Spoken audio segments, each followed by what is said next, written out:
Yogyakarta selalu punya cara untuk mengejutkan kita. Bukan lewat gedung pencakar langit, tetapi lewat sebuah gang sempit di tepi sungai Gajah Wong. Saat ini saya sedang dalam perjalanan menuju ke Kampung Merican di Kelurahan Merican dan Pringwulung, Yogyakarta. Kawasan ini itu dekat dengan beberapa kampus yang ada di kota Yogyakarta. Ini pertama kali saya ke tempat ini meski sudah pernah tinggal di kota Yogyakarta. Kampung Merican adalah sebuah kawasan yang dulunya sering dianggap halaman belakang yang kumuh dan rawan banjir. Tapi siapa sangka pada awal 2025 lalu, proyek penataan di kampung ini berhasil mengguncang dunia arsitektur internasional, menyingkirkan ratusan kandidat dari 60 negara lebih. Kampung Merican meraih Amodo Architecture Award 2025 di Belanda. Apa yang membuat juri internasional begitu jatuh cinta pada tempat ini? Mari kita telusuri langsung. Masalah klasik pemukiman bantaran sungai di Indonesia adalah banjir dan keterbatasan lahan. Di Merican, air sungai bisa naik hingga 2 meter. Selama puluhan tahun, warga hidup membelakangi sungai. Sungai menjadi tempat pembuangan sampah gelap dan kotor. Biasanya solusi instan yang diambil adalah penggusuran.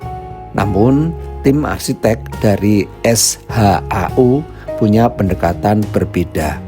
Mereka tidak mengusir warga, melainkan mengajak warga berkolaborasi untuk memutar orientasi rumah mereka. Dari yang tadinya membelakangi sungai, kini menghadap ke sungai. Siapakah SHAU? SHAU adalah Biro Arsitek Internasional yang sangat disegani karena pendekatan mereka yang tidak hanya mengejar estetika, tetapi juga solusi sosial dan lingkungan. Nama SHAU sendiri merupakan akronim dari nama para pendirinya, Sein, Hans, dan Aurel, yang merupakan orang Jerman dan Indonesia. Mereka memiliki kantor di 3 lokasi, Rotterdam, Belanda, Munich, Jerman, dan Bandung, Indonesia. Posisi unik ini memungkinkan mereka membawa standar teknis Eropa untuk diaplikasikan pada konteks sosial di Indonesia.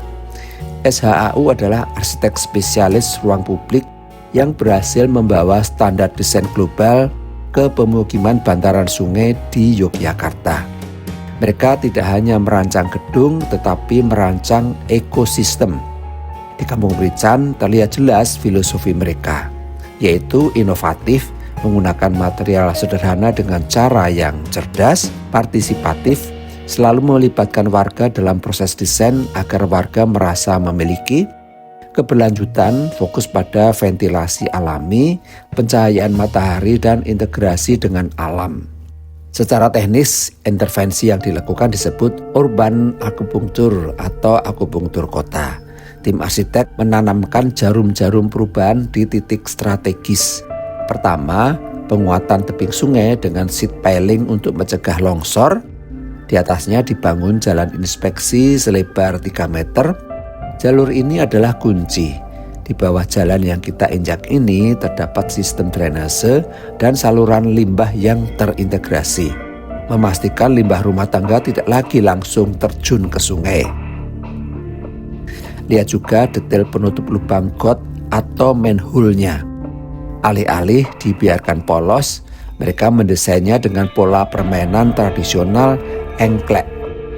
Arsitektur sosial yang cerdas adalah arsitektur yang fungsional sekaligus menyenangkan bagi penghuninya. Bintang utama dari penataan ini bukan hanya jalannya, tetapi ruang-ruang sosialnya. Ada taman bermain yang menggunakan material ramah anak dengan geometris yang kontras. Lalu ada micro library, perpustakaan kecil yang menjadi jantung literasi di sini, pos pengendali banjir, pusat pengelolaan sampah, serta jaringan jembatan dan trotoar yang menghubungkan antar bagian kampung. Dalam perancangannya, tim arsitek berangkat dari persoalan utama kawasan, yaitu banjir yang sebelumnya bisa mencapai 2 meter. Penanganan dilakukan dengan membersihkan sungai dan jalan dari sampah tak terkelola, serta menata kembali rumah-rumah yang berada di tepian sungai melalui kesepakatan dengan warga agar memberi jarak dari bantaran. Inilah yang membuat proyek ini memenangkan kategori sosial arsitektur. Juri menilai arsitektur di sini berhasil meningkatkan derajat hidup warga tanpa menghilangkan identitas asli kampung.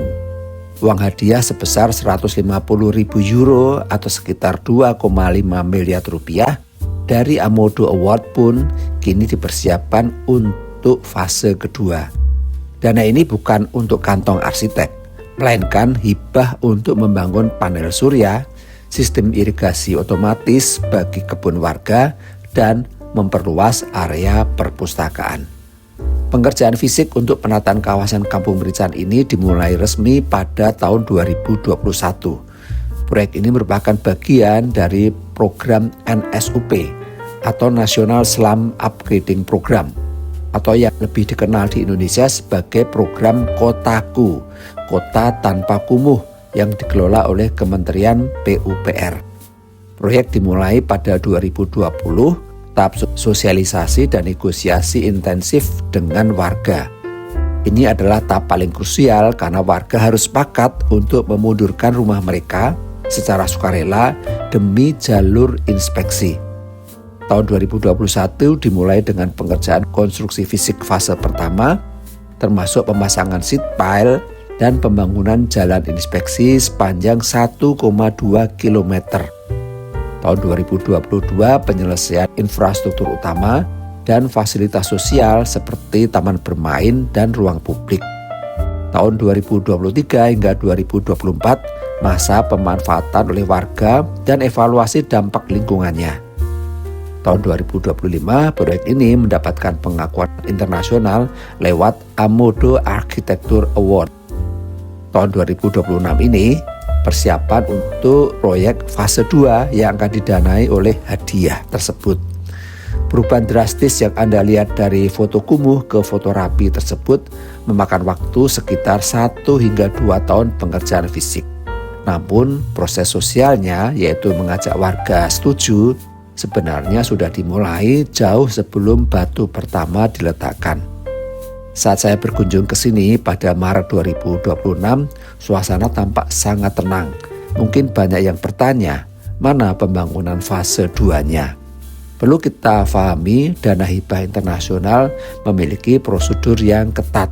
Saat ini, tim sedang dalam tahap pematangan desain teknis dan perizinan. Transformasi sebuah kampung tidak selalu berarti ada suara mesin beton setiap hari. Terkadang ia dimulai dari diskusi-diskusi kecil di pendopo mengenai bagaimana mengelola panel surya nanti.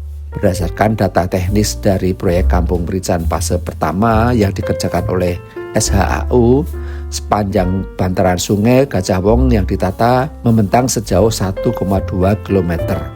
Lebar jalan inspeksi rata-rata 3 meter. Jalan ini bukan hanya untuk akses tetapi juga menjadi struktur pelindung pemukiman dan tempat penanaman pipa limbah serta drainase. Total area intervensinya adalah 30.000 meter persegi atau 3 hektar yang mencakup pemukiman padat penduduk yang kini orientasinya telah diubah menghadap ke sungai. Konsepnya adalah M3K. Mundur munggah madep kali. Angka 1,2 km ini merupakan jalur yang menyatukan berbagai fasilitas sosial yang kalian lihat di sana, mulai dari area bermain, ruang terbuka publik hingga akses menuju jembatan dan fasilitas pengelolaan sampah. Penataan sepanjang ini dianggap sebagai salah satu contoh urban arsitektur terpanjang dan paling terintegrasi untuk skala kampung di Indonesia. Proyek ini berhasil menunjukkan bagaimana arsitektur dapat bekerja lintas skala, dari renovasi kecil di tingkat kampung hingga pembangunan infrastruktur kawasan dengan tetap mengutamakan keberlanjutan dan kebutuhan masyarakat setempat. Kampung Merican mengajarkan kita bahwa keterbatasan lahan dan ancaman banjir bisa dijinakkan dengan desain yang memanusiakan penghuninya. Jika dunia saja mengapresiasi karya ini, sudah sepatutnya kita belajar lebih banyak dari apa yang terjadi di pinggiran sungai Yogyakarta ini. Saya Wibi Kembara, sampai jumpa di review infrastruktur dan arsitektur urban selanjutnya.